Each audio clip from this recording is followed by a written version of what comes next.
విశాఖ జిల్లా భీమునిపట్నం మండలం బోడమెట్టపాలెం toll plaza వద్ద ఉద్రిక్తత నెలకొంది. రాష్ట్రంలోని క్యాబ్ యూనియన్ నాయకులు, డ్రైవర్లు టోల్గేటు వద్దకు వచ్చి ఆందోళన చేశారు.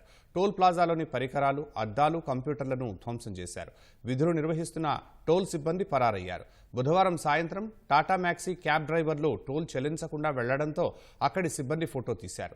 దీంతో క్యాబ్ డ్రైవరు, టోల్ సిబ్బంది మధ్య వివాదం నెలకొంది. ఇద్దరి మధ్య జరిగిన వివాదం బోడమెట్టపాలెం, చింతలవలస ప్రాంతాల వైషమ్యాలకు దారితీసింది. వారందరినీ నిన్న సాయంత్రం ఠాణాకు తరలించి పోలీసులు కేసు నమోదు చేశారు. తాజాగా క్యాబ్ యూనియన్ సిబ్బంది ఆందోళనకు దిగి డ్రైవర్పై దాడి చేసిన అతనిపై చర్యలు తీసుకోవాలని డిమాండ్ చేశారు.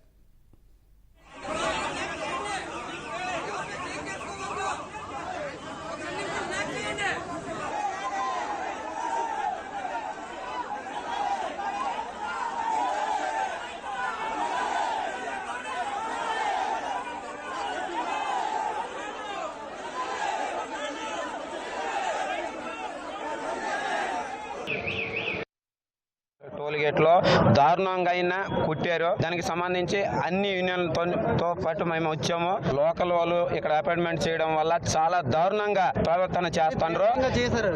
ఇది మనకి తొలగాలి. ఫస్ట్ లోకల్ వాళ్ళకి ఇక్కడ నుంచి తీయాలి. 2 days లో అరెస్ట్ చేసి అతనికి కఠినమైన చర్యలు తీసుకోకపోతే, కొట్టిన వాడికి టోల్ గేట్ యజమాని ఇక్కడికి రాకపోతే ఈ టోల్ గేట్ మొత్తం బంద్ చేస్తాం, మొత్తం ధ్వంసం చేస్తాము.